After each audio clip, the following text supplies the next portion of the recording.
O tema é simplesmente importantíssimo e da maior relevância. Conteúdo audiovisual armazenado nesses cofres das TVs, que são os centros de documentação que a Rita se referiu anteriormente. São conteúdos que dialogam com a memória afetiva das gerações. A gente está falando em 70 anos da televisão brasileira, são 70 anos produzindo conteúdo, sons, imagens, e dialogando e vinculando com a nossa memória. É incrível ter feito um documentário a partir da memória, né, das pessoas, de quem fez a TV, de quem participou, os campeões de audiência e de quem assiste. Né? Nós, espectadores, temos essa memória e isso não vai sair, isso está escrito na nossa memória vital. Né? Então, a fantástica realidade na tela de TV, ela está guardada nos centros de documentação da TV. Eu vou compartilhar com vocês agora aqui algumas imagens para a gente exemplificar. Nos arquivos, e a quantidade é quase que inesgotável, e como a gente consegue ainda perceber a riqueza e descobrir imagens em movimento, os sons. Né? Então, nós temos aqui uma quadruplex, quem é expert nos arquivos sabe bem o que é isso, e a Fundação Padre Anchieta tem a qualidade de ter a máquina que faz a transcrição da quadruplex, é uma das únicas hoje no Brasil, e que, felizmente, esse material já foi migrado para um outro suporte. E aqui a gente tem as betas, então, assim, é um volume muito grande. Mas nós estamos falando do material feito analogicamente. A Fundação, ela congrega a televisão e a rádio cultura, e as estantes cheias, repletas de LPs, é um celeiro importantíssimo para a programação da rádio. Obviamente, hoje, não se toca mais um toca-disco. Então, essa tradução da tecnologia é feita pelo SEDOC, é feita pelos arquivos. Vejam só, essas fichinhas, acho que todo mundo teve já a felicidade de poder pôr a mão nessas fichas de papel. A gente não pode desdenhá-las. Muitas vezes elas ainda guardam conteúdo, elas ainda guardam surpresas. Assim como a biblioteca, assim como os centros, o centro de memória, o centro de documentação, ele é feito de vários acervos que juntos formam esse grande ativo institucional. Né? E como falar da conversão do analógico para o digital? A digitalização não é simplesmente apertar um botão, quem dera fosse. Nesse contexto, a gente tem a estabilidade da mídia analógica, se ela está bem armazenada. Então, esse é um outro desafio do arquivo. As mídias analógicas, nós já sabemos, ela tem que estar preservada. No caso do Brasil, nós estamos num clima tropical, mesmo o Brasil sendo vastíssimo, né, do Oiapoque ao Chuí, tantos 1.000 quilômetros entre esses pontos de norte e sul, nós estamos em latitudes tropicais e quente e úmido, que é deveras desastroso para a longevidade dessas mídias. Então, a climatização é importantíssima, é uma condição total para que o armazenamento seja efetivo e garanta a longevidade dessa mídia para chegar nesse momento da digitalização e ela estar em condições. Né? Então, a gente perpassa aqui pela tecnologia toda da história da TV. A qualidade, uma vez o material digitalizado, com que qualidade saiu esse digital? É preciso voltar, é preciso lançar mão de uma outra mídia para poder completar esse conteúdo. A imagem deu certo, o som não, o som deu certo na digitalização, a imagem não. Então, a controle de qualidade muitas vezes demanda muito mais tempo, técnica, do que a própria digitalização em si, que mesmo sendo em tempo real, muitas vezes o tempo gasto por uma pessoa, por um humano, um ser humano, do centro de mídia, né, ligado ao CEDOC, é muito maior, porque esse material tem que ser feito todo com muita responsabilidade. Não adianta falar, depois eu vejo, depois vem outra, vem outra, vem outra. É uma avalanche de materiais, né? E criar os arquivos de segurança, e backupar não é tudo. Fazer um backup, fazer mais uma cópia. Essa cópia foi bem feita? Aonde eu vou guardar essa cópia? Ela tem que ser depois acessível. Se não der certo a cópia 1, cadê a cópia 2? Está na nuvem? Está num sistema que tem que ser restaurado, como as fitas de dados, né? As robóticas. Então, tem que ser feito com muita segurança e com muito planejamento.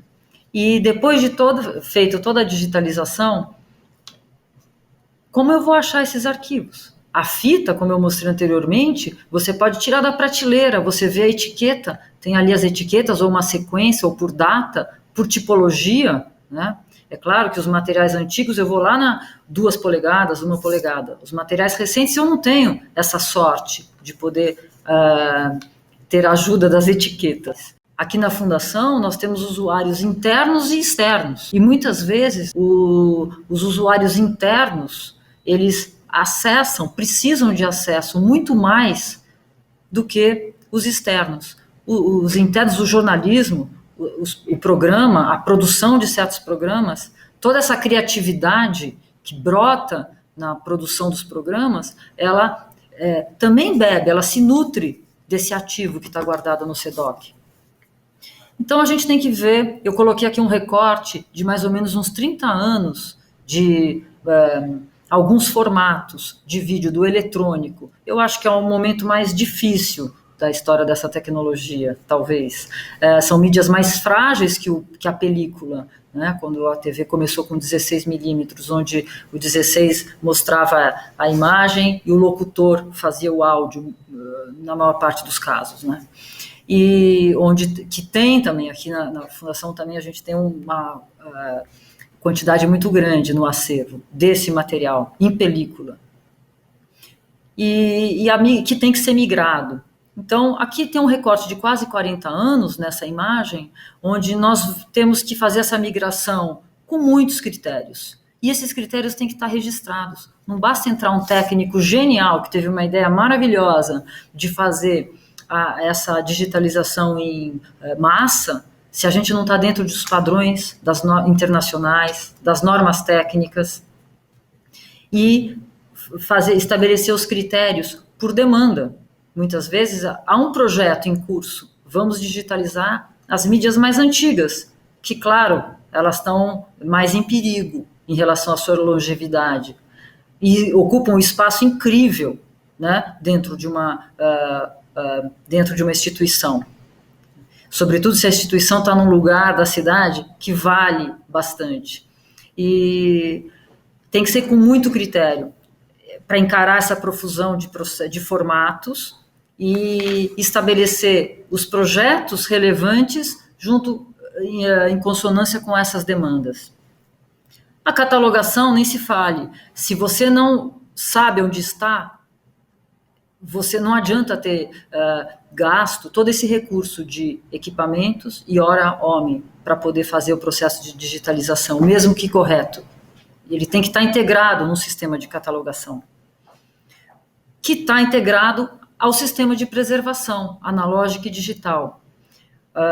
A preservação analógica, digamos, mais do ponto de vista passiva, ela obrigatoriamente tem que contar com a climatização, que é a filtragem do ar, a umidade relativa e a temperatura. Nós sabemos que aqui em São Paulo, por exemplo, onde nós estamos, a temperatura média, a umidade relativa do ar média em São Paulo é acima dos 65%, o que é péssimo para os materiais. Então, os fungos são nossos grandes inimigos. E para combatê-los, a gente precisa de espaço seco. E as temperaturas eu nem quero abordar enquanto média anual, porque tem mudado tanto com a situação de mudanças climáticas. Mas, com certeza, elas são muito acima do que se deseja para o arquivamento das mídias. E o descarte técnico, eu gostaria de mencionar rapidamente, é um tema que fere bastante todas as decisões, porque é muito difícil pensar em descartar material. É muito caro a discussão desse assunto. Mas se o material já foi conscientemente, com responsabilidade, feita toda a migração, se ele está em condições de estar com segurança, o conteúdo salvaguardado numa mídia atual e com segurança de outras de segurança, nós vamos guardar esse material? Eu deixo aqui essa provocação. Nós vamos usar e disponibilizar andares e salas e a sustentabilidade do material, do sistema de ar-condicionado com gasto de energia elétrica para guardar esse material ainda? Então, na verdade, um dos grandes recados é que o arquivo não é um receptáculo de mídias antigas. Então, a gente vai guardar porque a gente um dia vai fazer um projeto de digitalização com essas fitas. A gente vai guardar porque não deu tempo de conferir se a digitalização ficou boa e se ela conversa com o que foi feito antes e com o material que foi gerado depois. Então, na verdade, o CEDOC tem que estar em constante, em permanente atualização, tanto de equipamentos quanto do corpo de técnicos que ali está e tem que aprender e tem que transmitir esse conhecimento, porque a geração mais antiga é a geração que lidou com muitos formatos e conseguiu entender a dificuldade, por exemplo, de por que uma fita de vídeo não passa, por que a cabeça é importante, qual a situação de uma fita com fungo, e essa fita já foi digitalizada, é mais fácil talvez digitalizar novamente do que procurar aquele arquivo gerado. Então, tem que se ter muita responsabilidade por isso. E esses processos de digitalização, eles exigem muita estratégia. E o planejamento institucional para o projeto de digitalização, ele tem que ser feito com muito critério. Tem que haver uma política de digitalização. E ela tem que ser logo, porque as mídias estão sob risco. Já são 70 anos, e talvez 50 de mídias analógicas. E hoje o volume das mídias digitais é tão grande que não pode se perder. O fruto da digitalização também vai ser a plataforma digital, que vai ter que estar catalogada, indexada e disponível para dentro e para fora da instituição.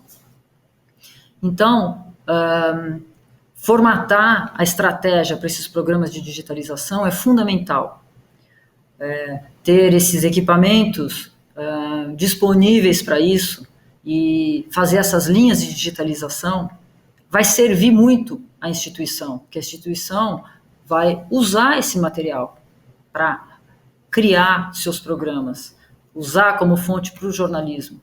A gente tem visto a demanda desse acervo, não só interno, mas externo, e o quão importante é esse ativo.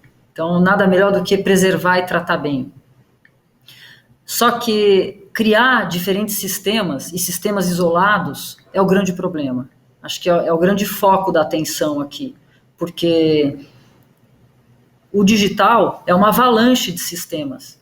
Cada hora tem um sistema que aparece, cada dia tem um sistema que aparece novo, que ele vai suplantar aquele anterior, porque ele vai resolver problemas de metadados, os sistemas vão conversar entre si, vai estar tudo resolvido, né? É uma promessa sem fim para escolher os sistemas. E ele vai ser feito in-house, vai ser comprado, e nós já assistimos isso em várias instituições. Tal base não fala com tal base.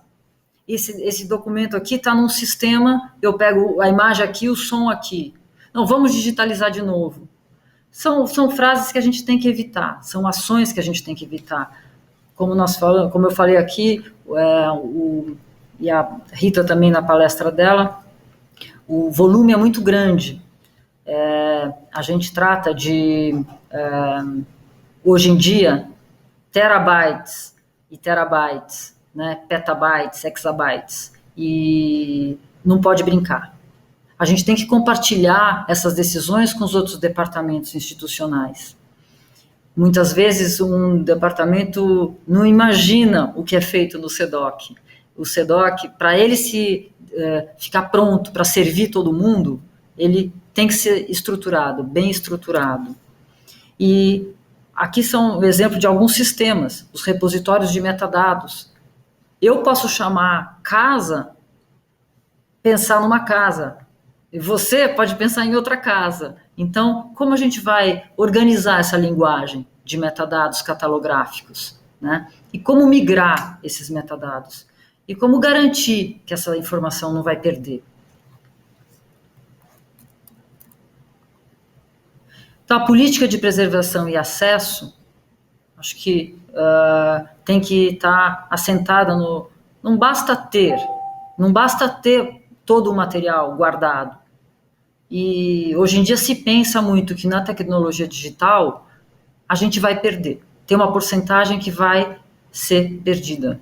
Então, já tem um gráfico que mostra isso. Mas é importante a preservação e lutar para ter a melhor preservação possível.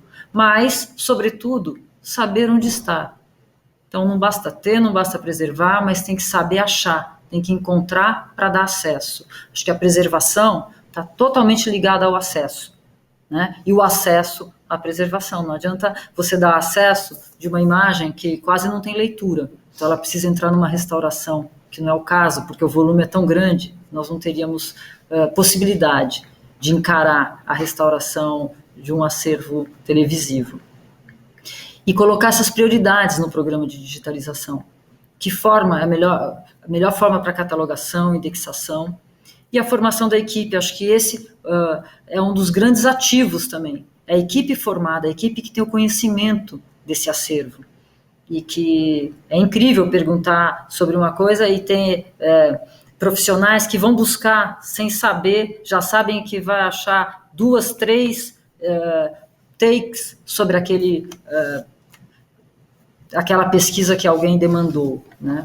Então, acho que essa transmissão do conhecimento é fundamental, é importantíssimo, perpassando por toda essa diversidade tecnológica. E aqui tem uma questão bastante espinhosa, quero colocar, que não é exatamente da minha área, estou querendo me aprofundar, mas, sinceramente falando, as questões legais são bastante difíceis de serem encaradas, porque nos 70 anos de TV, elas também foram modificando, não foi só a técnica, não foi só a tecnologia, obviamente, mas sim como era encarada essa questão legal. A pessoa podia aparecer, ela aparecia como paisagem, ela podia dar uma entrevista e nunca tinha ter problema com a imagem, mas esse direito também foi evoluindo. E hoje é muito difícil pensar na comercialização sem pensar na questão do direito autoral, direito de imagem, sobretudo para se fazer uma outra obra que se constitui com trechos de obras do passado. E nesse sistema de digitalização, precisamos de um gerenciamento. O gerenciamento tem que ser robusto, eficiente, eficaz e com constante atualização tecnológica. E aí está a ligação do CEDOC com as áreas de TI e de engenharia. Não é possível pensar um arquivo hoje, um CEDOC, sem essa ligação estreita com esse campo da tecnologia da informação. O resgate dessas imagens que estavam numa era do eletrônico, do celuloide, trazer para hoje. Como? Né? E com toda a confiança que nós temos que ter para a fidedignidade da imagem, sem cortes, sem o formato antigo lá 133, o formato do silencioso do 16, como ele fica hoje na tela HD. como ele fica hoje com a resolução 2K, 4K, 8K. Então, nós temos os sistemas de catalogação, e eu gostaria de lembrar que é claro que existe a inteligência artificial, e cada vez mais ela é presente na nossa vida. Vemos isso até pelo celular que a gente usa. Mas, hoje em dia, essa catalogação e indexação, ela ainda recorre muito a cada técnico, a cada pessoa. Então, ela tem um crescimento linear, enquanto que a geração das imagens é uma geração exponencial. Coloco aqui, incrível, o tanto de exabyte que cresceu em 4 anos, de 17 para 2020, num gráfico, era impensável quando a gente começou com a tecnologia digital, gravar em cartões, e hoje em dia você chega com cartão, o gráfico é exponencial também, é quase esse desenho, o gráfico dos equipamentos mecânicos, que o tamanho dos equipamentos mecânicos, eles foram diminuindo.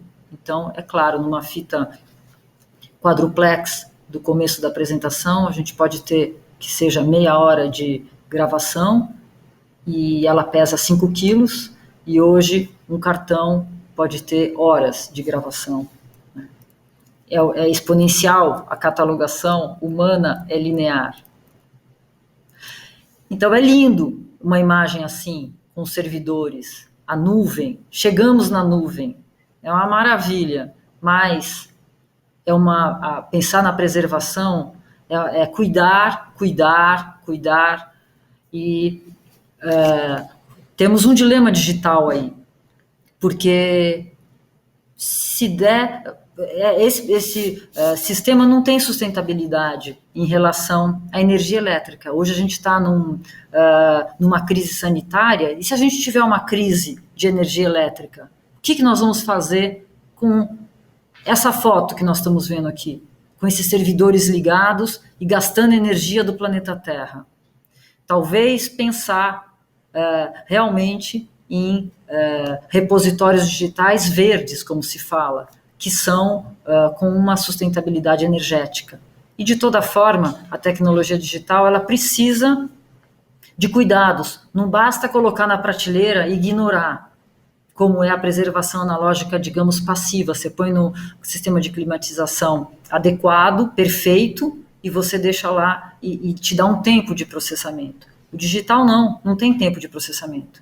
É migrar. E a imagem é lindíssima.